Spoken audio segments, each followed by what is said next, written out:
नमस्कार दोस्तों, मैं स्मित मिश्रा स्वागत करता हूं एक बार फिर से आप सभी का एमजेटी एजुकेशन में। करंट अफेयर का पूरे महीने का निचोड़ जो सीरीज चलती है उसको लेकर के मैं आ चुका हूं आपके लिए। जून 2023 में पार्ट 1 की बात करेंगे, जिसमें हम लोग 1 जून से 15 जून के करंट अफेयर को कवर करेंगे। इस बार थोड़ा सा लेट हो गया किन्हीं कारणों की वजह से, और लेकिन अब वीडियो बहुत ही अच्छे तरीके से प्रॉपर तरीके से आएगी और इसको आप बहुत ही अच्छे से देखिएगा, क्योंकि बहुत डिटेल में मैंने आपको बताया हुआ है। आप अगर किसी भी एग्जाम की तैयारी कर रहे हो ना, तो ये वीडियो बहुत ज़्यादा इन्फॉर्मेटिव और बहुत ज़्यादा इंपॉर्टेंट होने वाली है आपके लिए। बीच बीच में रिवीजन पॉइंट्स भी होंगे और रिवीजन भी हम लोग खूब ढेर सारा करते चलेंगे, और डिटेल्स तो आपको हर एक क्वेश्चन से मिलेगा ही, जिससे बीच से भी अगर क्वेश्चन बनता है तब भी आप कर ले जाओ। यकीन मानो, बहुत ही चुनिंदा प्रश्न लिए गए हैं, तो आप इनको अगर देखोगे ना, निश्चित ही आप सफलता पाओगे। चलिए तो शुरू करते हैं हम लोग। अच्छा, टेलीग्राम पर इसकी पीडीएफ वगैरह भी दे दी जाती है, तो आप टेलीग्राम ग्रुप ज्वाइन कर लो, एमजेटी एजुकेशन के नाम से है। वैसे एमजेटी ऐप पर भी आपको पीडीएफ मिल जाएगी। इसकी क्विज लगाना हो अगर, या पिछले महीनों की किसी भी महीने की क्विज लगाना हो, या उनकी पीडीएफ डाउनलोड करना हो, सब आपको यहाँ कैटेगरी वाइज मिल जाएंगी। ठीक है, तो MJT app Google play store से जाकर के डाउनलोड कर लो, वहीं पर आपको पुराने महीनों की पीडीएफ वगैरह मिल जाएगी, डिटेल वाली। ठीक है, तो आप जाकर के उनसे रीडिंग लगा सकते हो। चलो अब आगे बढ़ते हैं। पहला क्वेश्चन इस महीने का, किस देश ने क्षुद्र ग्रह बेल्ट का पता लगाने के लिए 13 साल के अंतरिक्ष मिशन की घोषणा की है? तो दोस्तों अभी हाल में यूएई ने ऐसा किया है। यूएई ने जो क्षुद्र ग्रह बेल्ट है ना, क्षुद्र ग्रह मतलब एस्टेरॉइड का जो बेल्ट है, आप मुझे कमेंट करके बताओ किन दो ग्रहों के बीच में एस्टेरॉइड बेल्ट पाए जाते हैं। ठीक है, अभी मैं आगे तो आपको बताऊंगा ही। तो इनका पता लगाने के लिए 13 साल लंबा एक अंतरिक्ष मिशन लॉन्च करने जा रहा है यूएई। यहाँ पर देखो आर्टिकल है, यूएई अनवेल्स एम्बिशियस 13-ईयर space mission to explore asteroid belt. Okay, अब देखो ये लॉन्च किया जाएगा 2028 तक। नाम होगा एमबीआर एक्सप्लोरर। ठीक है, मार्च 2028 में ये लॉन्च किया जाएगा और अगले 13 सालों का ये मिशन होगा। तो देखो, मंगल और बृहस्पति इन दोनों के बीच में ना कुछ छोटे छोटे भी ग्रह पाए जाते हैं। ग्रह कहें हम लोग या कहें छोटे छोटे टुकड़े पाए जाते हैं जो ग्रह की तरह ही होते हैं, उन्हें एस्टेरॉइड कहते हैं। अब मैं इसको ग्रह क्यों बोल रहा हूं, देखो ग्रह की परिभाषा क्या है। एक ऐसे पिंड जो सूर्य का चक्कर लगाए वो ग्रह कहलाते हैं। और उपग्रह की परिभाषा क्या है, ऐसे पिंड जो किसी ग्रह का चक्कर लगाए। तो ये जो क्षुद्र ग्रह होते हैं ना, ये एक्चुअली में सूर्य का चक्कर लगाते हैं। ठीक है ना, इसीलिए मैं इसको छोटा ग्रह कह रहा हूं, या बौना ग्रह या कह सकते हो एस्टेरॉइड, क्योंकि ये प्रॉपर शेप में नहीं होते हैं और प्रॉपर इनकी कोई एक शेप भी नहीं होती, घूमने का कोई कह सकते हैं कि उसका चक्रण नहीं होता है, इसलिए पूरी तरह इसको हम लोग ग्रह नहीं कहते हैं। ठीक है, आगे बोला तिनुबू इन्होंने किस देश के राष्ट्रपति के पद की शपथ ली है? तो बोला तिनुबू दोस्तों ये बन गए हैं नाइजीरिया के नए प्रेसिडेंट। एक्चुअली में चुनाव तो बहुत पहले ही हुआ था, लेकिन अब जाकर के ये पद ग्रहण किए हैं। नाइजीरिया ने बोला तिनुबू को मतलब एज ए प्रेसिडेंट चुना था। चुनाव हुआ था फरवरी में ही, और लेकिन शपथ ये 29 मई को जाकर लिए। कारण ये था कि जीतने के बाद चुनाव में धोखाधड़ी के आरोप लगे थे, तो तब से ये बवाल चल रहा था, और अब जाकर के इन्होंने प्रेसिडेंट पद की शपथ ले ली है। नाइजीरिया एक पश्चिमी अफ्रीकी देश है। अबुजा इसकी राजधानी है। मुद्रा है नाइजीरी नायरा। अगला है, हाल ही में पीएम मोदी ने कहां पर महाजन संपर्क अभियान की शुरुआत की? तो पीएम मोदी ने अभी हाल ही में राजस्थान में महाजन संपर्क अभियान की शुरुआत की है। अब देखो इस क्वेश्चन में मैक्सिमम लोग गलती करेंगे। कारण यह है कि पीएम मोदी जी जो हैं, ये महाजन संपर्क अभियान राजस्थान से शुरू किए हैं, और लोग सोचते हैं कि राजस्थान में तो कांग्रेस की सरकार है तो यहां से करेंगे नहीं, तो तुक्का में लोग हरियाणा लगा देते हैं या मध्य प्रदेश लगा देते हैं, लेकिन ये नहीं रहेगा। ध्यान रखना, राजस्थान में ये शुरुआत हुई है, और ये देखो राजस्थान के महाजन संपर्क अभियान इन्होंने लॉन्च किया है पैन इंडिया में, और अजमेर राजस्थान से इन्होंने शुरू किया हुआ है। ठीक है, तो इसमें आपको कंफ्यूज नहीं होना है, ये क्वेश्चन बन सकता है। ठीक है, महाजन संपर्क अभियान। अच्छा, एक क्वेश्चन और आपसे बन सकता है, कौन सा? जो अभी भारत जोड़ो यात्रा हुई थी ना, राहुल गांधी जी ने भारत जोड़ो यात्रा कहां से शुरू की थी? तो आप बताएंगे तमिलनाडु से। ठीक है, तो केंद्र में 9 साल पूरे होने के बाद उपलक्ष्य महाजन संपर्क अभियान ये शुरू किया गया है। ओके, अगला चर्चे में रही पुस्तक एनटीआर ए पॉलिटिकल बायोग्राफी, इसके लेखक कौन है? तो एनटीआर ए पॉलिटिकल बायोग्राफी इसको लिखा है चंद्रमूर्ति कोंडू भाटला ने। एनटीआर जो बहुत ही फेमस एक पॉलिटिशियन थे, एक एक्टर थे, और बाद में चल करके वो सीएम भी बने आंध्र प्रदेश के। जो आप जूनियर एनटीआर का नाम सुनते हो ना, जूनियर एनटीआर, ये इन्हीं के दादाजी थे। जूनियर एनटीआर जो हैं, जो एक्टर हैं, वही आरआरआर मूवी के, तो उन्हीं के ये दादाजी थे, और ये सीएम थे आंध्र प्रदेश के। तो इन्हीं की ये पॉलिटिकल बायोग्राफी लॉन्च की गई है। ठीक है, एनटीआर ए पॉलिटिकल बायोग्राफी रामचंद्र मूर्ति कोंडू भाटला के द्वारा। विश्व दुग्ध दिवस कब मनाया गया? तो वर्ल्ड मिल्क डे दोस्तों 1 जून को मनाया जाता है। बहुत ही इंपॉर्टेंट डे होता है। 1 जून को हम लोग वर्ल्ड मिल्क डे मनाते हैं, और 26 नवंबर को हम लोग मनाते हैं नेशनल मिल्क डे। वैसे आपको बता दें, भारत आज के टाइम पर दुनिया का लार्जेस्ट प्रोड्यूसर है दूध का, मिल्क का, ठीक है, और एक्सपोर्टर भी है। तो UNFAO के द्वारा ये मनाया जाता है, यूनाइटेड नेशन के फूड एंड एग्रीकल्चर ऑर्गेनाइजेशन के द्वारा, 1 जून को। थीम बहुत लंबी है तो आपको याद करने की जरूरत है नहीं। और इंजॉय डेयरी, #इंजॉय जो है ये कैंपेन चला गया था। अगला, TCS के नए CEO कौन बने? तो देखो TCS के नए CEO बन गए हैं कौन? के कृतिवासन। बहुत ही इंपॉर्टेंट क्वेश्चन है क्योंकि TCS जो है बहुत कम CEO चेंज करने के लिए जाना जाता है। 1968 में ये कंपनी स्थापित हुई थी और तब से अभी तक केवल 4 बार CEO चेंज किए गए हैं। तो गोपीनाथन की जगह पर अब आ गए हैं के कृतिवासन। ओके, तो ये नए होंगे। TCS यानी टाटा कंसल्टेंसी सर्विसेज, ये दुनिया की दूसरी सबसे बड़ी IT कंपनी है। मुंबई में इसका हेडक्वार्टर है। अगला, महाराष्ट्र के अहमदनगर का नाम बदलकर क्या रखा गया? तो महाराष्ट्र के अहमदनगर का नाम अब बदल करके अहिल्या नगर कर दिया गया है। अहिल्या नगर अहिल्याबाई होलकर जी के नाम पर रखा गया है। यहाँ पर देखो, अहिल्या देवी होलकर नगर कहा जाएगा Maharashtra government to rename Ahmednagar. अभी कुछ दिन पहले ही महाराष्ट्र में दोस्तों, याद होगा आपको, औरंगाबाद का नाम बदल करके छत्रपति संभाजी नगर किया गया था और उस्मानाबाद का नाम बदल करके धाराशिव किया गया था। इसके अलावा मुंबई के ही चर्चगेट स्टेशन का नाम बदलकर CD देशमुख स्टेशन किया गया था। चर्चगेट स्टेशन का नाम बदलकर, ये कुछ बदलाव है महाराष्ट्र से रिलेटेड, याद रखना है आपको। अगला, भारत ने किस वर्ष तक शुद्ध शून्य कार्बन उत्सर्जक बनने का लक्ष्य रखा है? तो भारत देखो 2070 तक शून्य शुद्ध कार्बन उत्सर्जक बनने का लक्ष्य रखा है। भारत ने ये घोषणा तो बहुत पहले ही हालांकि कर दी थी, COP27 के सम्मेलन में ही भारत ने ये घोषणा की थी, लेकिन अभी देखो फिर से ये चर्चे में आया है क्योंकि सिविल एविएशन सेक्रेटरी जो हैं राजीव बंसल जी, इन्होंने एक बार फिर से ये दोहराया है, तो चर्चे में आया है, तो मैंने सोचा इसको बता दिया जाए आपको। तो भारत 2070 तक शून्य शुद्ध कार्बन उत्सर्जक बनेगा। 2047 तक भारत एनर्जी इंडिपेंडेंट बनेगा, यानी ऊर्जा स्वतंत्र बनेगा। 2047 आप देखो, 1947 से हम लोग 100 साल कंप्लीट कर चुके होंगे। और भारत ने लक्ष्य भी रखा है 2047 तक विकसित राष्ट्र बनने का, विकसित राष्ट्र बनने का, ठीक है। अच्छा, भारतीय रेलवे ने क्या कहा है? 2030 तक भारतीय रेलवे जो है ये कार्बन उत्सर्जक, शून्य शुद्ध कार्बन उत्सर्जक बनेगा। ओके, चलो आगे देखते हैं। हाल ही में किस राज्य सरकार ने नमो शेतकारी महासम्मान योजना शुरू की? तो अभी हाल ही में महाराष्ट्र सरकार ने ही इसे भी शुरू किया है, नमो शेतकारी महासम्मान योजना।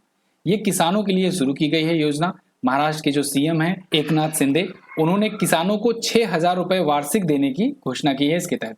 अब ध्यान रहे आपको, PM किसान निधि के तहत भी 6000 रुपए दिए जाते हैं, वो केंद्र सरकार द्वारा दिए जाते हैं, और यहाँ पर महाराष्ट्र राज्य सरकार द्वारा दिया जाएगा, यानी महाराष्ट्र के जो किसान होंगे वो 12000 रुपए वार्षिक पाएंगे। ओके, तो ध्यान रहे ये जो होगा केंद्र सरकार के अतिरिक्त होगा। अश्वनी कुमार को किस बैंक का MD नियुक्त किया गया है? अश्वनी बैंक जो है ये यूको बैंक के नए MD नियुक्त किए गए हैं। यूको बैंक नाम से प्राइवेट लगता है, लेकिन ये भी सरकारी बैंक है, याद रखना। 12 सरकारी बैंकें हैं, उनमें से एक यूको बैंक भी है। तो इसके नए मैनेजिंग डायरेक्टर और चीफ एग्जीक्यूटिव ऑफिसर बन गए हैं अश्वनी कुमार। आपके सामने यहाँ पर आर्टिकल है, यूको बैंक के इनको नियुक्त किया गया है। किसकी जगह पर आए हैं? सोमा शंकर प्रसाद जी की जगह पर आए हैं और 3 साल के लिए नियुक्त किए गए हैं। यूको बैंक की स्थापना 1943 में हुई थी। कोलकाता में हेडक्वार्टर है और संस्थापक हैं GD बिरला। अगला, हाल ही में इसरो ने किस नाम से एक नेविगेशन सैटेलाइट लॉन्च करने की घोषणा की है? तो इसरो जो दोस्तों जो है ये NVS-01 नाम से एक नेविगेशन सैटेलाइट लॉन्च किया है। ये बहुत इंपॉर्टेंट है। नेविगेशन सैटेलाइट है, जैसे आप लोग देखो GPS यूज करते हो ना, ग्लोबल पोजिशनिंग सिस्टम, ये GPS जो है ये अमेरिका का है। ऐसे ही भारत ने भी एक बनाया है नाविक, जो भारत का इसरो के द्वारा बनाया गया नाविक है, ये अपना नेविगेशन सैटेलाइट है। इसी को और ज्यादा मजबूत करेगा NVS-01, यानी इसी का एक सैटेलाइट ये है, ठीक है। नाविक जो सिस्टम है उसी के तहत इसे भी लॉन्च किया गया है। तो बेसिकली नेविगेशन वगैरह में ये काम आएगा। किस रॉकेट से लॉन्च किया गया है? GSLV F-12 से। कहां से लॉन्च किया गया है? श्रीहरिकोटा, आंध्र प्रदेश से। इसरो के बारे में अगर जानकारी लेना चाहो आप तो 15 अगस्त 1969 को इसकी स्थापना हुई थी। बेंगलुरु में हेडक्वार्टर है। S सोमनाथ जी इसके अध्यक्ष हैं। अगला, हॉकी जूनियर एशिया कप 2023 किसने जीता है? तो इसको जीत लिया दोस्तों भारत ने। हॉकी जूनियर एशिया कप भी भारत ने जीत लिया और हॉकी महिला जूनियर एशिया कप भी भारत ने ही जीत लिया है। तो यहाँ पर देखो, it's India versus Pakistan as a team vie for junior Asia cup hockey title. तो यहाँ पर पाकिस्तान को हरा करके भारत ने जीता है, 2-1 से हराया है एशिया कप में। ओमान के सलालाह में आयोजित हुआ था। भारत इससे पहले 3 बार और जीत चुका है, 2004, 2008, 2015 में, और अब चौथी बार जीता है। पाकिस्तान 3 बार भी जीता रहा है। अगला, किस राज्य की पुलिस ने अभियान ओप्स क्लीन शुरू किया? तो पंजाब पुलिस ने अभियान ओप्स क्लीन शुरू किया है। ये बेसिकली जो ड्रग तस्करी होती है ना, उसको रोकने के लिए शुरू किया गया है, जिससे ड्रग्स की तस्करी वगैरह वहां पर रोकी जा सके, नशीली दवाओं की व्यावसायिक मात्रा में यूज जो होता है वो कम किया जा सके। पंजाब पुलिस के महानिदेशक हैं गौरव यादव। अगला, Phukot Karnali hydro electric project के लिए भारत ने किस देश के साथ समझौता किया है?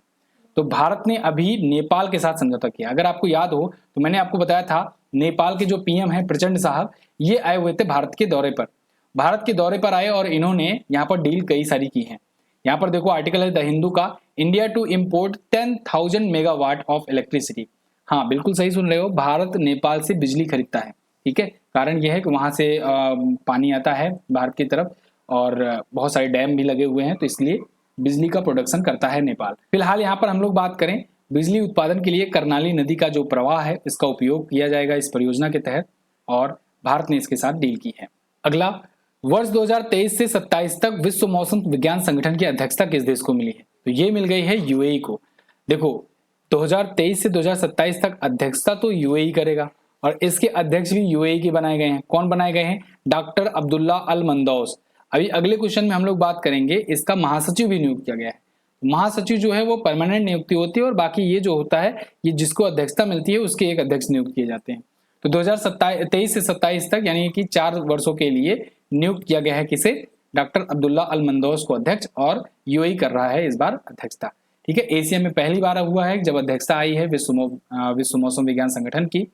जिनेवा में जो भी आयोजन होगा उसमें ये अध्यक्षता करेंगे। अगला क्वेश्चन देख लो, इसी से जुड़ा हुआ है, विश्व मौसम विज्ञान संगठन की पहली महिला महासचिव कौन बनाई गई? तो वो बना दी गई हैं दोस्तों सेलेस्ट सोलो। अब सेलेस्ट सोलो की परमानेंट नियुक्ति हुई है, ये फर्स्ट विमेन सेक्रेटरी बनाई गई है। तो एक तो ये जनरल सेक्रेटरी है इसलिए इंपॉर्टेंट है, दूसरा ये फर्स्ट विमेन जनरल सेक्रेटरी है इसलिए ज्यादा इंपॉर्टेंट है। ठीक है, तो फिलहाल अर्जेंटीना की ये हैं, ये भी ध्यान रखिएगा, और सेलेस्टो सोलो जो है ये होंगी पहली महिला सचिव। WMO की अगर बात करें यानी विश्व मौसम विज्ञान संगठन की 1950 में स्थापना हुई थी। 193 सदस्य देश हैं, जिनेवा में हेडक्वार्टर है, डॉक्टर अब्दुल्ला अल मंदौस इसके अध्यक्ष हैं। अगला, हार्पर कॉलिंस इंडिया द्वारा प्रकाशित की जाने वाली पुस्तक the power of one thought किसके द्वारा लिखी गई? बहुत ही इंपॉर्टेंट क्वेश्चन है ये। The power of one thought ये बीके शिवानी ने लिखा है। किसने लिखा है? बीके शिवानी। ये पुस्तक लिखी है और ये काफी ज्यादा चर्चे में रही थी, और बीके शिवानी बहुत ही बड़ी लेखक भी हैं। नारी शक्ति पुरस्कार से भी इन्हें सम्मानित किया जा चुका है 2017 में। ठीक है, 2017 से वर्ल्ड साइकास्ट्रिक एसोसिएशन द्वारा ये गुडविल एम्बेसडर भी नियुक्त की गई हैं, तो इसलिए ये पुस्तक भी इंपॉर्टेंट हो जाती है इनकी। अगला, हाल ही में एडगर रिंकेविक्स ये कहाँ के राष्ट्रपति चुने गए? तो एडगर रिंकेविक्स ये दोस्तों नियुक्त किए गए हैं लातविया के नए प्रेसिडेंट। लातविया ये सोवियत संघ से अलग होने वाले देशों में से एक है, और ये अभी वहां के जो फॉरेन मिनिस्टर थे, विदेश मंत्री थे, उन्हीं को अपना प्रेसिडेंट चुना हुआ है। ठीक है, यहाँ पर देखो वहां की संसद के द्वारा इनको चुना गया है मतदान के बाद। लातविया की राजधानी रीगा होती है, मुद्रा यूरो, और प्रधानमंत्री हैं क्रिस्जिनस करोस। अच्छा, एक चीज मैं आपको आगे बढ़ने से पहले बताना चाहता हूँ, अगर आप लाइफ में चाहते हो एक बार जीएस पढ़ा जाए और ढंग से पढ़ा जाए, जिसके बाद कोई टेंशन ही ना रहे जीएस की, तो आपको ये जीएस सफलता बैच 2.0 जरूर लेना चाहिए। सारी क्लासेस मेरे द्वारा ली गई हैं और हर एक चैप्टर बहुत ही अच्छे से डीप में जाकर के समझाया गया है, इस प्रकार से जिससे आपका कोई डाउट ना रहे। होता क्या है, जनरली आप जीएस पढ़ते हो तो आप एक लाइन में फैक्ट पढ़ करके आगे निकल जाते हो, तो आपको वो याद करना पड़ता है, उसके पीछे की कहानी आपको नहीं पता होती है कि वो फैक्ट क्यों आया। ठीक है, तो ऐसे में वो चीजें याद नहीं रह जाती। लेकिन अगर आप डीप में पढ़े रहोगे जीएस अच्छे से तरीके से, और वो भी बेहतरीन तरीके से कहानी के रूप में, स्टोरी के माध्यम से, तो आपको चीजें बहुत ही अच्छे से क्लियर होंगी। जितने लोग भी अभी तक जीएस सफलता बैच लिए हुए हैं सभी के सभी संतुष्ट हैं। आप 18 महीनों की वैलिडिटी वाला ये जीएस सफलता बैच ले सकते हो। सभी प्रकार की ई बुक्स भी आपको यहाँ पर दी जाएंगी, हिंदी और इंग्लिश में जो मंथली आती है अपनी। इसके अलावा static GK, current affair, computer science, economics, history, geography, सारा कुछ इसमें पढ़ाया जाएगा आपको। तो ये बैच 15 मई से स्टार्ट है। आप पुरानी वीडियोस भी देख सकते हो, जो भी क्लासेस हो जाती हैं वो वीडियो फॉर्मेट में स्टोर रहती हैं और डेली लाइव क्लासेस में होती ही हैं। आगे बढ़ते हैं, माउंट एवरेस्ट पर चढ़ने वाली तमिलनाडु की पहली महिला कौन बनी? वो बन गई है मुथमिज सेल्वी। ये भी इंपॉर्टेंट क्वेश्चन है। तमिलनाडु की ये फर्स्ट विमेन है और ये बन गई हैं अभी माउंट एवरेस्ट को फतह करने वाली। क्लियर है ना? यहाँ पर इनसे रिलेटेड सारी डिटेल है। चेन्नई में ये वैसे जापानी पढ़ाती हैं, एक टीचर हैं, और इन्होंने 8,848.86 मीटर की ऊंचाई वाला दुनिया का सबसे ऊंची चोटी माउंट एवरेस्ट फतह कर लिया है। माउंट एवरेस्ट को वैसे नेपाल में सागर माथा के नाम से जाना जाता है। ये क्वेश्चन बहुत इजी है, लेकिन एग्जामिनर इसको बार बार पता नहीं क्यों पूछता है, और मुझे लगता है आप लोग को याद ही हो गया। अगला, विश्व पर्यावरण दिवस की थीम क्या है? तो इस बार विश्व पर्यावरण दिवस जो 5 जून को मनाया गया ना, 5 जून को मनाया जाता है हर बार, तो इस बार की थीम इसकी थी बीट प्लास्टिक पॉल्यूशन। क्या थी? Beat plastic pollution. विश्व पर्यावरण दिवस पर्यावरण के बारे में जागरूकता फैलाने के लिए मनाया जाता है, और 1972 से ही ये शुरू हुआ था। इसी दिन मानव पर्यावरण पर एक स्टॉकहोम समिट हुआ था, उसी के बाद ये शुरू हुआ था। अच्छा दोस्तों, मैं आगे बढ़ूं, आपको बता दूं, पीडीएफ बिल्कुल ऐसे ही डिटेल्स के साथ आपको क्विज भी मिलेगी, पीडीएफ भी मिलेगी, सब कुछ आपको एमजेटी ऐप पर मिलेगा। एमजेटी ऐप बहुत ही शानदार ऐप है, अगर आप इसे एक बार डाउनलोड करते हो ना, निश्चित ही आपको इतना फ्री कंटेंट इसमें मिलेगा कि आप खुश ही हो जाओगे। अगला है, हाल ही में भारतीय भूवैज्ञानिक सर्वेक्षण यानी जीएसआई का नया महानिदेशक किसे नियुक्त किया गया? तो जीएसआई यानी कि जियोलॉजिकल सर्वे ऑफ इंडिया के नए महानिदेशक बन गए हैं जनार्दन प्रसाद। आर्टिकल देखिए, Janardan Prasad appointed as new director general of geological survey of India. 174 साल पुराना ये ऑर्गेनाइजेशन है और अभी इसके नए अध्यक्ष बने हुए हैं। इसकी स्थापना 1851 में की गई थी। हेडक्वार्टर इसका कोलकाता में है, और देखो ये दुनिया के सबसे पुराने संगठनों में से एक माना जाता है। भारत में देखो दूसरा सबसे पुराना संगठन है। भारत में कुछ ही ऐसे इंस्टीट्यूट हैं या कुछ ही ऐसे संगठन हैं जो इतने पुराने हैं। आप देखो 1853 में इंडियन रेलवे की भी स्थापना हुई थी, वो भी इतना पुराना है। 1853 में ही भारतीय डाक व्यवस्था की भी शुरुआत हुई थी। 1861 में मैं बात करूं आपको, तो जो पुरातत्व सर्वेक्षण विभाग है उसकी स्थापना हुई थी। ठीक है, तो ये देखो उसी 8-10 सालों में ये स्थापनाएं हुई और इतनी पुरानी ऑर्गेनाइजेशन आज तक चल रही हैं। पर्वतारोहण कोर्स पूरा करने वाली पहली महिला एनसीसी कैडेट कौन बनी? तो वो बन गई हैं दोस्तों शालिनी सिंह। शालिनी सिंह यहीं लखनऊ की ही हैं, उत्तर प्रदेश की राजधानी लखनऊ की हैं, और पर्वतारोहण कोर्स को ये कंप्लीट कर चुकी हैं। ठीक है, पर्वतारोहण कोर्स को कंप्लीट करने का मतलब क्या? इसका मतलब ये हुआ कि ये अब पर्वतों पर चढ़ने के लिए एकदम बिल्कुल ट्रेंड हो चुकी हैं। आने वाले दिनों में आपको देखने को मिल सकता है कि ये कौन कौन सी चोटी फतह कर रही हैं। अब इंपॉर्टेंट क्वेश्चन इसलिए बनता है क्योंकि ये एनसीसी की जो कैडेट होती है ना, उसकी पहली महिला बन गई है। ठीक है, जो आगे चल करके चोटियों को फतह करेंगी। तो यहाँ पर आर्टिकल भी है इनसे रिलेटेड, और आप देख सकते हो सारी डिटेल जो मैंने बताई। इनकी उम्र महज 20 वर्ष है अभी। ठीक है, अगला क्वेश्चन है, हाल ही में मणिपुर हिंसा की जांच के लिए सरकार ने किस न्यायाधीश के नेतृत्व में 3 सदस्यीय समिति का गठन किया है? तो मणिपुर में हिंसा चल रही है, आप सब लोग सुन ही लिए होंगे इस बात को। ये पिछले 1 से 1.5 महीनों से हिंसा चल रही है और इसमें सैकड़ों लोगों की मृत्यु भी हो चुकी है। तो इसकी जांच के लिए केंद्र सरकार ने अभी अजय लांबा, ये पूर्व मुख्य न्यायाधीश रह चुके हैं गुवाहाटी हाईकोर्ट के, इनके नेतृत्व वाले 3 सदस्यों की एक समिति का, एक कमेटी का गठन किया हुआ है। ठीक है, यहाँ पर देखिए आर्टिकल है, former Guwahati high court chief justice to head inquiry into Manipur violence. Okay, तो ये गुवाहाटी हाईकोर्ट के पूर्व मुख्य न्यायाधीश रहे थे, काफी ज्यादा चर्चे में भी रहे थे, काफी समय तक रहे थे ये। ठीक है, तो अभी जो है इस कमेटी का अध्यक्ष बनाया गया है इनको। अगला, तीसरे खेलो इंडिया यूनिवर्सिटी गेम में किस यूनिवर्सिटी ने सर्वाधिक मेडल जीते? तो तीसरा खेलो इंडिया यूनिवर्सिटी गेम संपन्न हुआ, इसके बारे में हम लोग जानेंगे पूरा डिटेल में। बहुत ही इंपॉर्टेंट क्वेश्चन है ये, इस पर स्टार लगा लो। तो पंजाब यूनिवर्सिटी चंडीगढ़ में स्थित है ये, चंडीगढ़ में स्थित है ये, और ये जो यूनिवर्सिटी है इसने सबसे ज्यादा मेडल्स जीते हुए हैं खेलो इंडिया यूनिवर्सिटी गेम में। सबसे पहले तो जानो आयोजन कब से कब हुआ? तो 23 मई से 3 जून तक इसका आयोजन हुआ। पीएम मोदी जी ने 25 मई को इसका उद्घाटन किया था। जीतू एक बारहसिंगा जो कि है, ये इसका मस्कट था, मस्कट पूछा जाता है आपसे। तीसरा इसका संस्करण था। इससे पहले के 2 संस्करण में, एक भुवनेश्वर में हुआ था पहला वाला, दूसरा संस्करण हुआ था कर्नाटक में। ठीक है, और भारत में उत्तर प्रदेश राज्य में कई शहरों में ये आयोजित हुए गेम। अब इसमें कुछ गेम जो है उत्तर प्रदेश के बाहर भी हुए, जैसे दिल्ली में शूटिंग वगैरह के इवेंट्स आयोजित किए गए थे, लेकिन बाकी जो है मैक्सिमम इन 4 जिलों में हुए। 21 खेल टोटल खेले गए थे। इस बार नया खेल जुड़ा है रोइंग, यहां से क्वेश्चन तो बनेगा ही। तो नया खेल कौन सा जुड़ा? रोइंग। पंजाब यूनिवर्सिटी चंडीगढ़ ने ओवरऑल सबसे ज्यादा मेडल्स जीत करके टॉप पर पोजीशन हासिल की है। ये 26 गोल्ड, 17 सिल्वर और 26 ब्रॉन्ज के साथ टोटल 69 मेडल्स जीता है। सेकेंड पर गुरु नानक देव यूनिवर्सिटी रही है, ये 24 गोल्ड जीत करके टोटल 68 मेडल जीती है।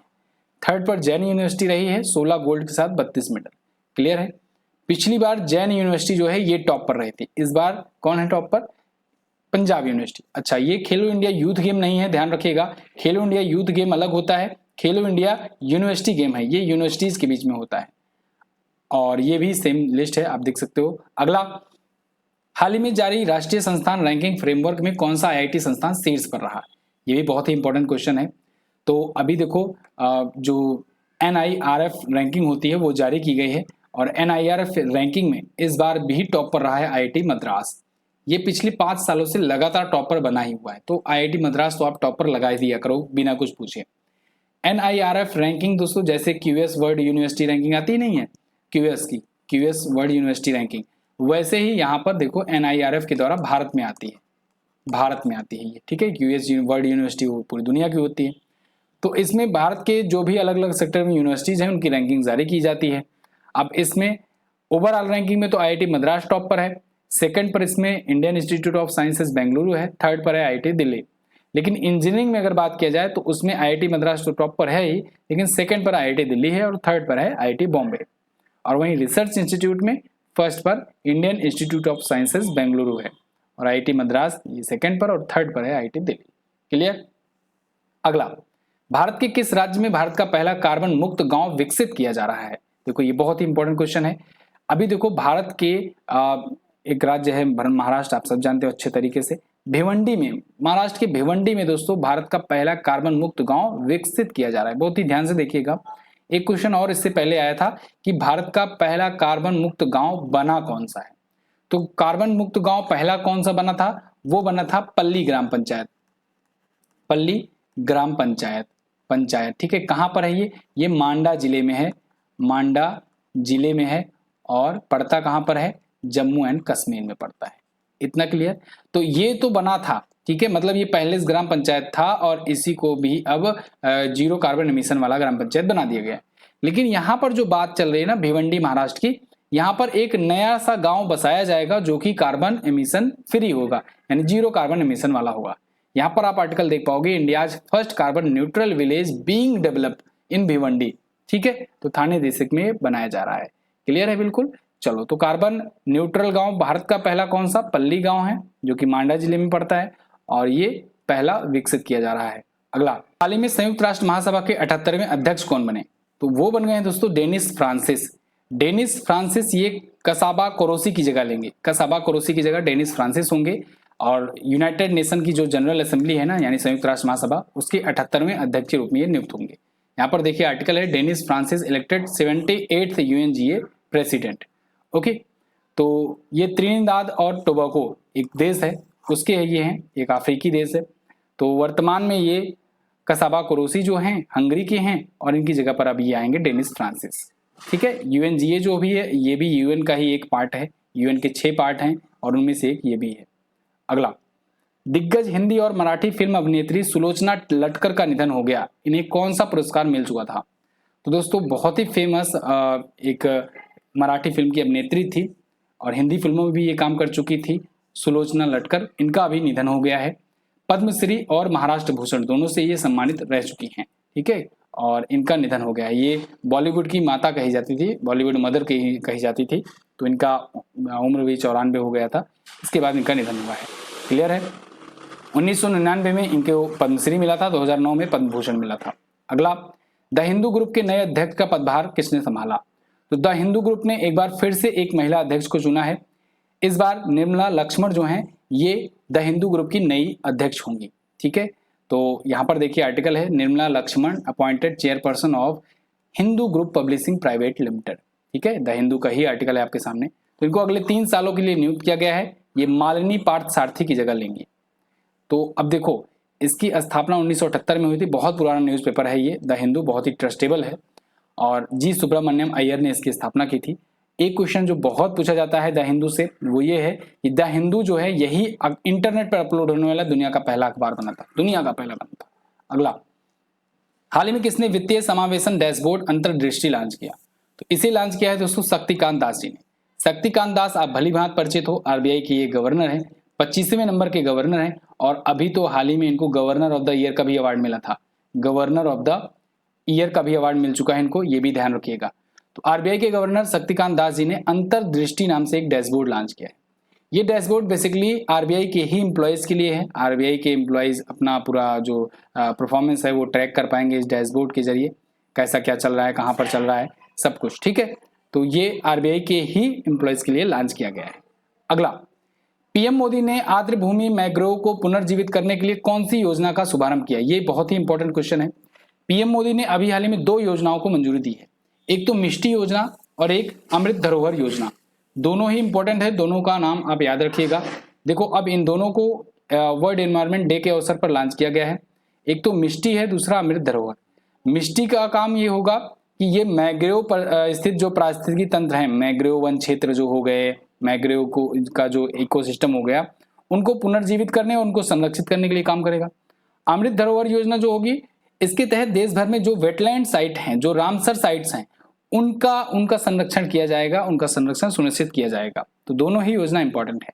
वैसे कितने रामसर साइट हैं भारत में? इस टाइम पर 75 रामसर साइट है जब मैं ये वीडियो रिकॉर्ड कर रहा हूँ। और पहला रामसर साइट कौन बना था? चिल्का लेक। चिल्का लेक ओडिशा वाला, जो कि भारत की खारे पानी की सबसे बड़ी झील है, वो first Ramsar site of India थी। अगला, भारत ने किस साइक्लोन के लिए हाई अलर्ट जारी किया? तो देखो, अभी ये साइक्लोन बहुत ही तेजी के साथ आया हुआ था, बिपरजॉय।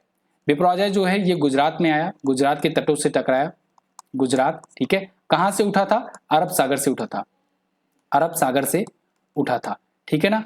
अब देखो, अरब सागर से उठने वाला ये सबसे बड़े तूफानों में से एक माना जा रहा है बिपरजॉय, ठीक है। इसको नाम दिया था किसने? बांग्लादेश ने नाम दिया था। अभी उससे भी पहले, कुछ दिन पहले मोचा आया था।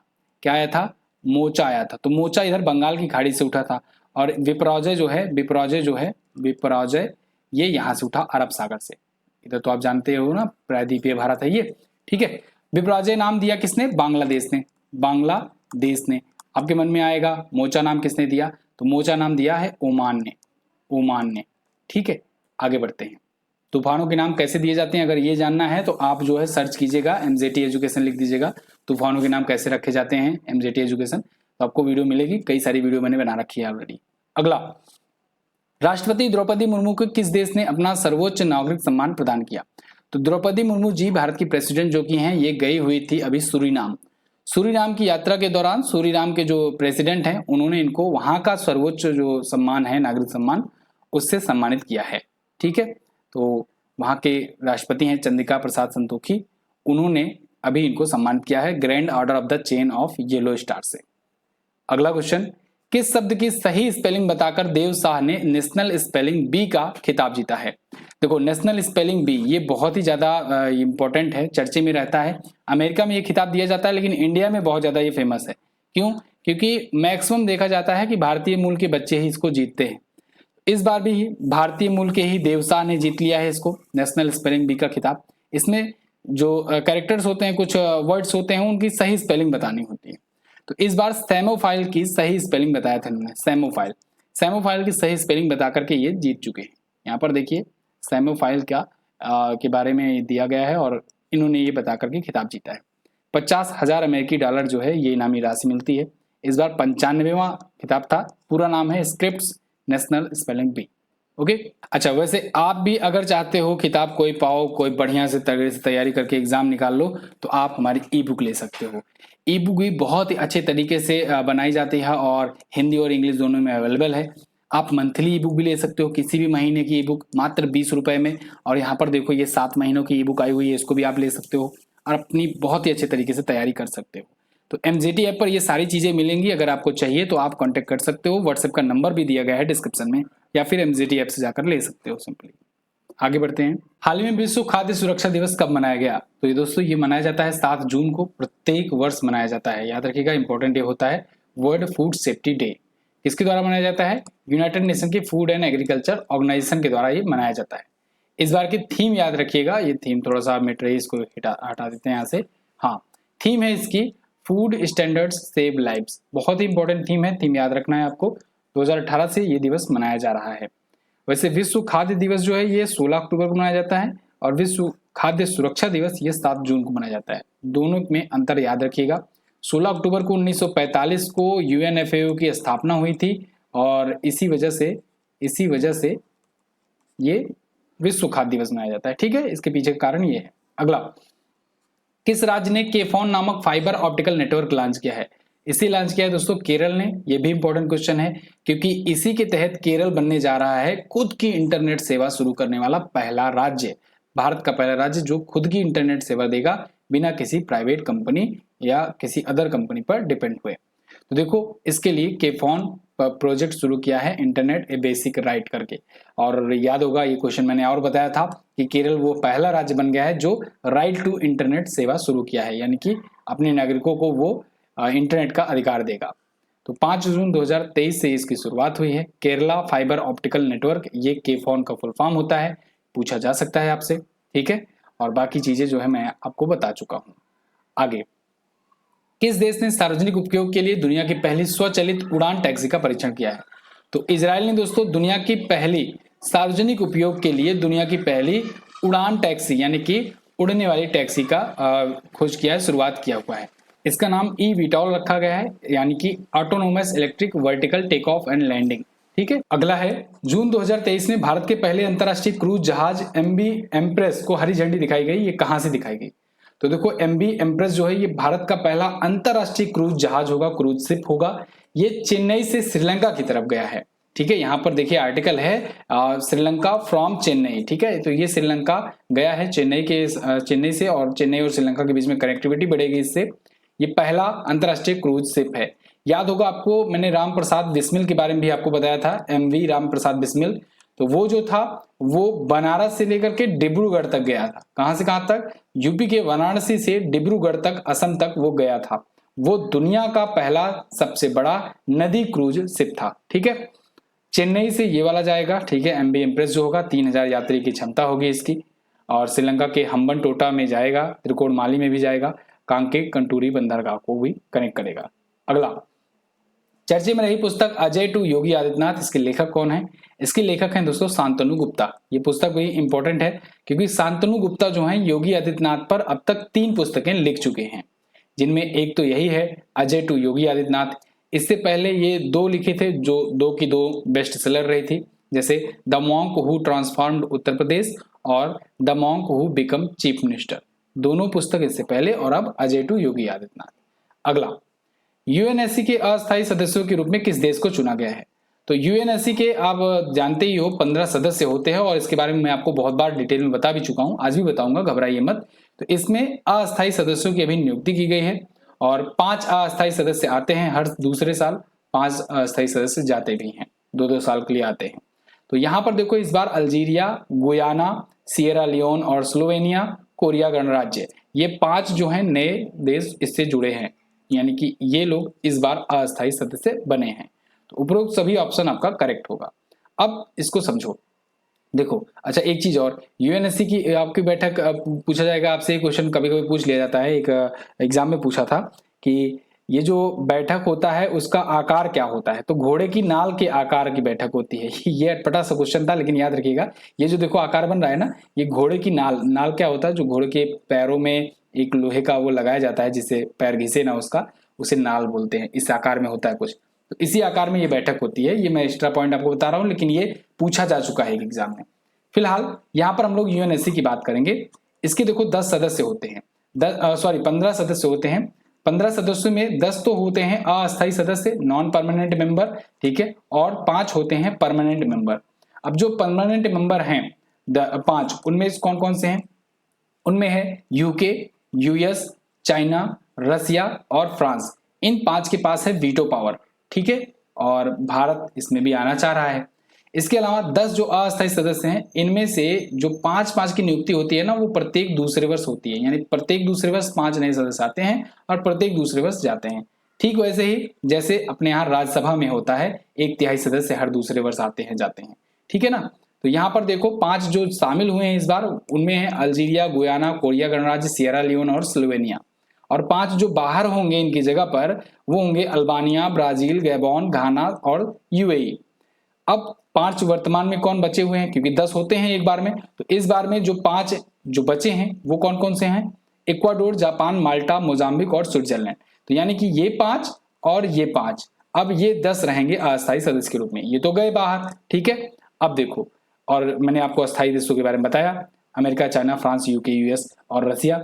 ओके, अब एक और इंपॉर्टेंट बात, इनका कार्यकाल 5 का कब से शुरू होगा? जनवरी 2024 से शुरू होगा, यानी अगले साल जनवरी महीने से। यूएनएससी मतलब यूनाइटेड नेशन का सिक्योरिटी काउंसिल।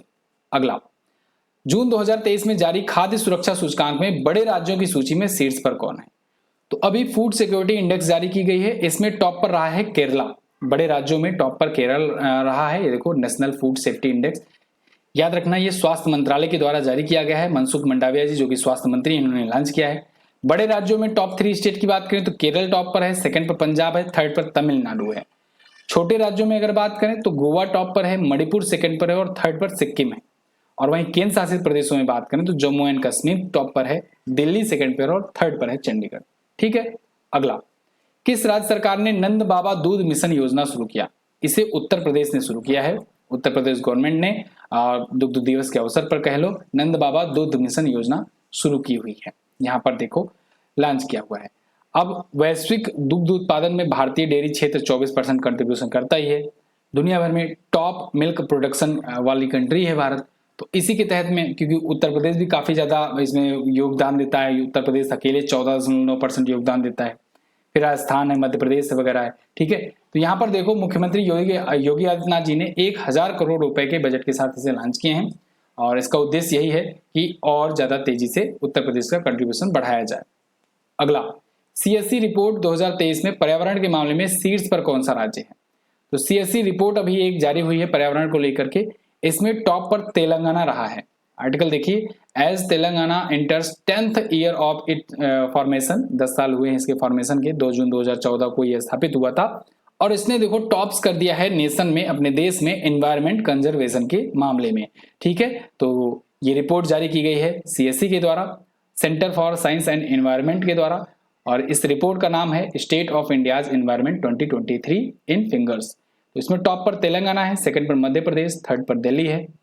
ठीक है, इसमें कई सारे पहलुओं को ध्यान में रख करके रिपोर्ट जारी की गई। अगला, भारत, फ्रांस और यूएई इनके बीच समुद्री साझेदारी अभ्यास हुआ, ये कहां पर हुआ है? यह अभ्यास दोस्तों हुआ है अभी ओमान की खाड़ी में।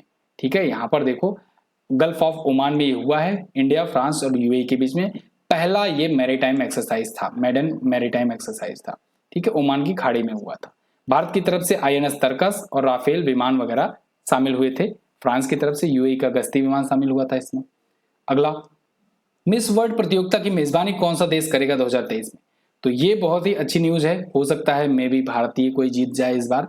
भारत में मेजबानी होने वाली है मिस वर्ल्ड प्रतियोगिता की, इस बार भारत होस्ट करेगा। भारत देखो 27 साल बाद ये होस्ट करने जा रहा है। मिस वर्ल्ड की अगर बात करें तो भारत में अभी तक 6 मिस वर्ल्ड आ चुके हैं और 3 मिस यूनिवर्स के खिताब आ चुके हैं। ठीक है, भारत में पहली मिस वर्ल्ड विजेता थी रीता फारिया, 1966 में जीती थी। भारत के रीता फारिया के अलावा मानुषी छिल्लर, प्रियंका चोपड़ा, युक्ता मुखी, डायना हैडन, ऐश्वर्या राय, ये सभी भी मिस वर्ल्ड बन चुके हैं। और मिस यूनिवर्स की बात करें अगर तो सबसे पहले 1994 में सुष्मिता सेन जीती थी, फिर सन 2000 में लारा दत्ता जीती थी और फिर अभी 2021 में हरनाज कौर संधू जीती हैं। क्लियर है, आगे बढ़ते हैं। 2023 में क्रूड स्टील का दूसरा सबसे बड़ा उत्पादक देश कौन बना? वो बन गया है भारत। भारत ने देखो ये पीछे कर दिया है किसे? अभी जापान को। वर्ल्ड सेकंड लार्जेस्ट प्रोड्यूसर बन गया है क्रूड स्टील का। भारत ने जापान को पीछे छोड़ते हुए दुनिया में दूसरा स्थान हासिल किया। पहले पर चाइना अभी भी है, थर्ड पर जापान हो गया है। अगला, जून 2023 में 3 दिवसीय शिक्षा महाकुंभ कहां शुरू किया गया? तो शिक्षा महाकुंभ दोस्तों ये अभी जालंधर पंजाब में हुआ है, 3 दिवसीय था ये।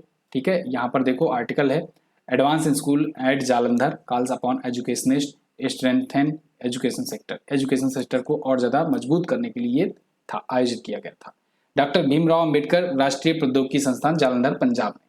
मुख्य अतिथि थे अनुराग सिंह ठाकुर जी जो कि सूचना एवं प्रसारण मंत्री हैं। ठीक है, खेल और युवा मामलों के भी मंत्री हैं। अगला, आर्टिफिशियल इंटेलिजेंस यानी एआई की सुरक्षा पर पहले वैश्विक खाद्य सुरक्षा सम्मेलन के मेजबान देश कौन सा है?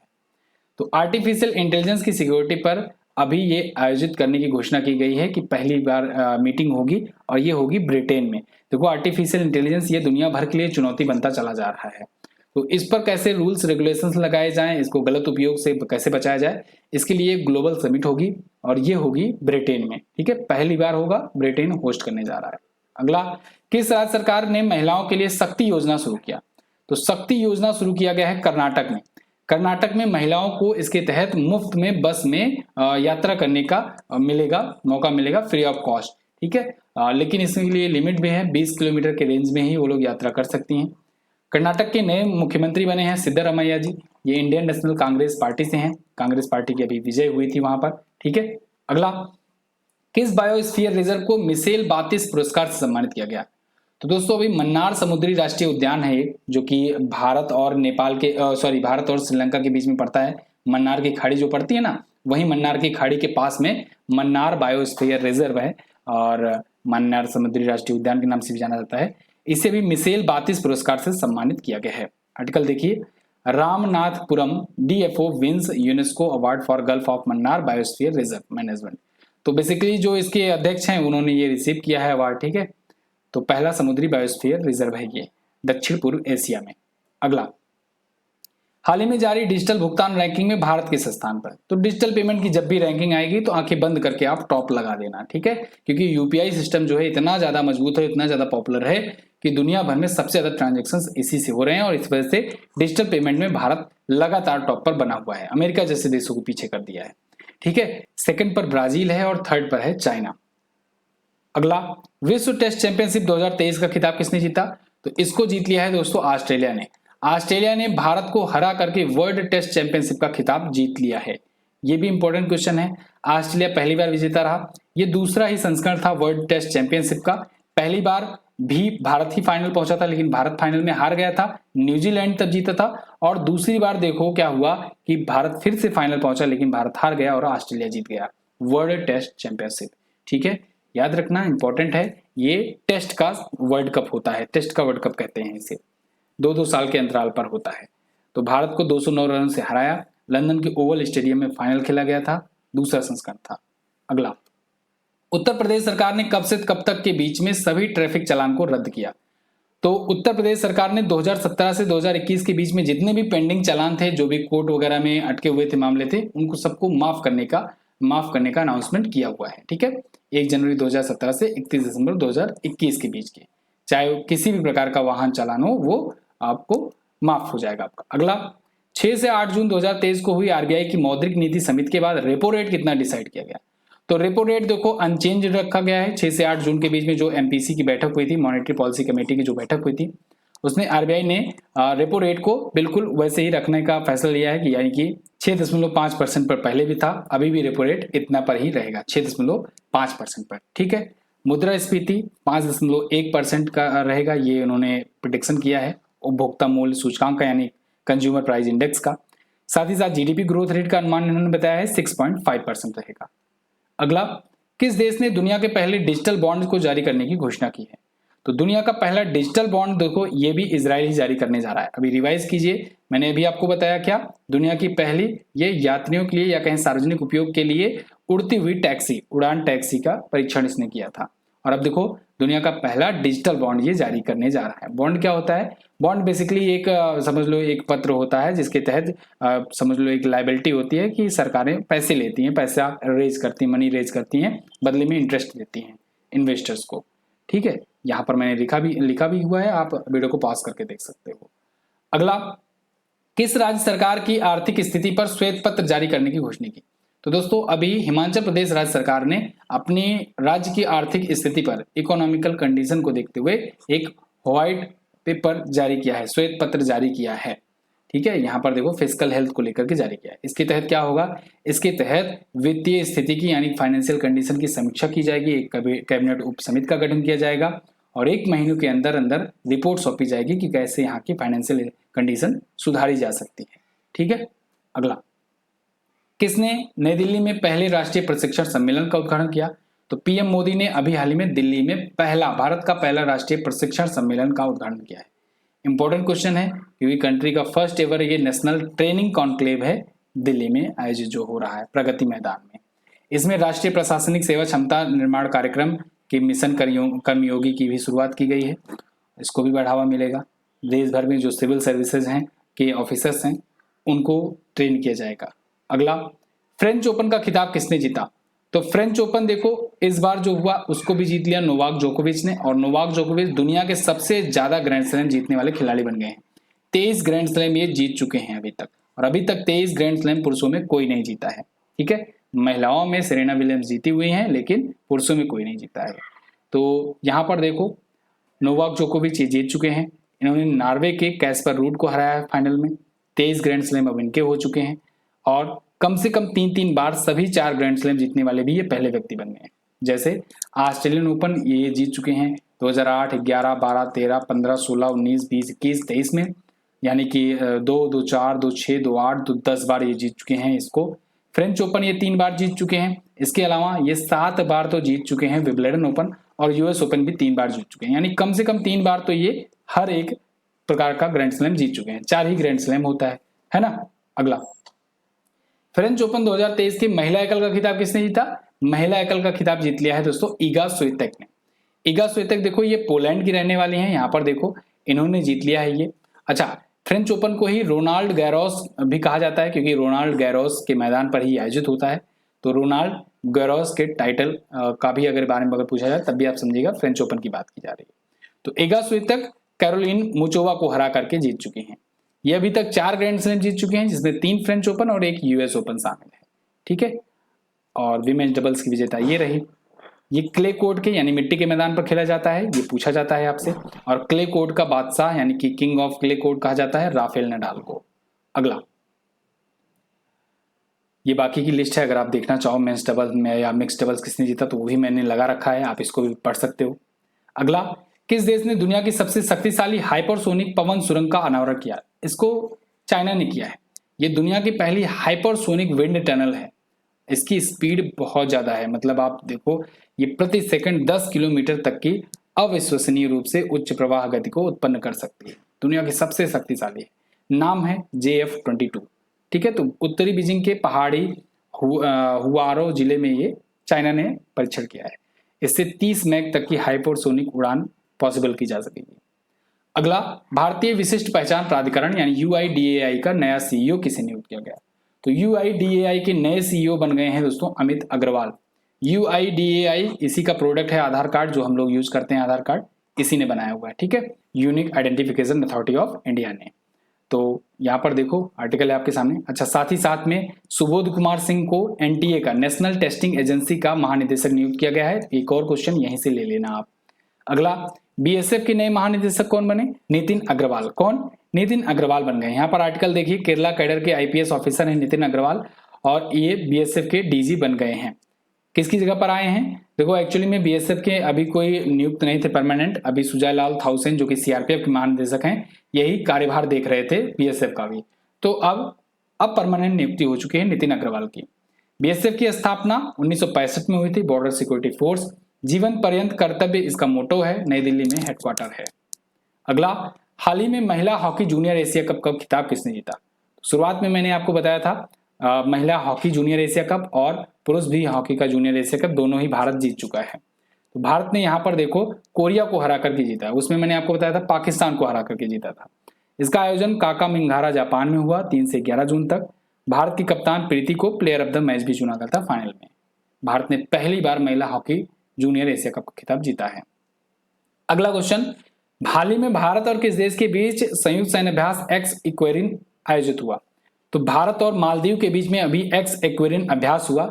ये उत्तराखंड के चौबटिया में आयोजित किया गया, चौबटिया उत्तराखंड में। ठीक है, याद रखिएगा ये ज्वाइंट मिलिट्री एक्सरसाइज था इक्वेरिन। एक्स इक्वेरिन मतलब कि एक्सरसाइज इक्वेरिन। ठीक है, भारत और मालदीव के बीच में 12वां संस्करण था, 24 जून तक ये आयोजित हुआ, और 11वां संस्करण जो है मालदीव में हुआ था, यानी पिछला वाला। अभी कुछ दिन पहले ही भारत और मालदीव ने एकता अभ्यास भी किया था। अगला, सर्बियन ट्रॉफी 2023 का खिताब किसने जीता? तो इसको जीत लिया है दोस्तों किसने?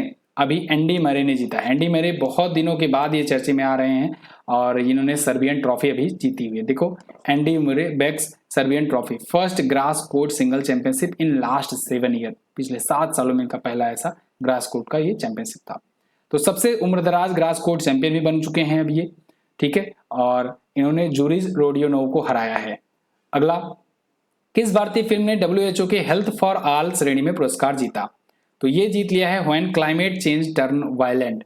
इस डॉक्यूमेंट्री ने, ये एक डॉक्यूमेंट्री है, इसने WHO का ये हेल्थ फॉर ऑल कैटेगरी में पुरस्कार जीता है। आर्टिकल भी आपके सामने है ये। तो इसके निर्देशक या कहें इसकी डायरेक्टर कौन है? वंदिता सहारिया, जो कि राजस्थान की रहने वाली है। ठीक है, UHSC ग्रैंड प्रिक्स अवार्ड मिला है जोनाथन्स मिरेकल फीट में, ये भी उसी WHO के द्वारा ही दिया जाता है। अगला क्वेश्चन, हाल ही में मिली जानकारी के अनुसार स्थापित पवन ऊर्जा क्षमता में शीर्ष पर कौन है? तो इसमें देखो आ गया है गुजरात टॉप पर। गुजरात ने पीछे कर दिया है देखो किसको, तमिलनाडु को, सबसे ज्यादा विंड एनर्जी कैपेसिटी के मामले में। ठीक है, विंड एनर्जी जो पवन ऊर्जा के द्वारा जो ऊर्जा होती है उसे विंड एनर्जी कहते हैं। ठीक है, तो संचयी नवीनीकरण ऊर्जा क्षमता की रिपोर्ट और स्थापित पवन ऊर्जा क्षमता की रिपोर्ट, ये दो प्रकार की आई। तो स्थापित पवन ऊर्जा के मामले में गुजरात है टॉप पर, सेकंड पर तमिलनाडु है। और अगर पूछा जाए कम्युनिकेटिव रिन्यूएबल एनर्जी कैपेसिटी के मामले में तो इसमें राजस्थान टॉप पर है, सेकंड पर गुजरात है। ठीक है, अगला, अब देखो ये कुछ अभ्यास है, मैं स्क्रीनशॉट के साथ आपके पास छोड़े जा रहा हूं। ये बोनस है, समझ लो, बोनस में जो आपको दिया करता हूं हर बार की करंट अफेयर में। तो ये बोनस पॉइंट आप रिवाइज कर लीजिएगा, और इसको मैं बोलूंगा नहीं, वीडियो को इतनी देर पॉज किया हूं, आप वीडियो को स्टॉप करके पढ़ सकते हो। तो जीएस सफलता बैच अगर आप लेना चाहते हो तो इसको भी ज्वाइन कर सकते हो, बहुत ही जबरदस्त बैच है, सारी क्लासेस मेरे द्वारा ली जा रही हैं। अगर आपको जीएस एक बार पढ़ना है बेसिक से बहुत ही अच्छे तरीके से, तो आप इसको जरूर ज्वाइन कीजिए। बाकी एमजीटी ऐप आपको डाउनलोड करना चाहिए, एमजीटी ऐप पर भी और टेलीग्राम पर भी, एमजीटी एजुकेशन के नाम से ही हम लोग हैं, वहां पर आपको इसकी पीडीएफ वगैरह सब मिल जाएगी। ठीक है, और भी कोर्सेज हैं, आप जाकर के चेकआउट कीजिए। मिलते हैं अगली वीडियो में, तब तक के लिए नमस्कार, जय हिंद, वंदे मातरम।